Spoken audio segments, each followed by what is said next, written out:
This is a bird's nest that most likely belonged to a robin or a cardinal. As you can see, it's a bit weak,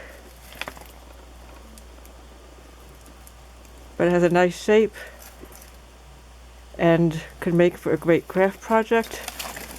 I don't know if I would recommend using it for live animals or birds because it is probably about 4 or 5 years old, and there could be some mold or dirt. Even though it doesn't look moldy, it has been sitting in a garage for a few years.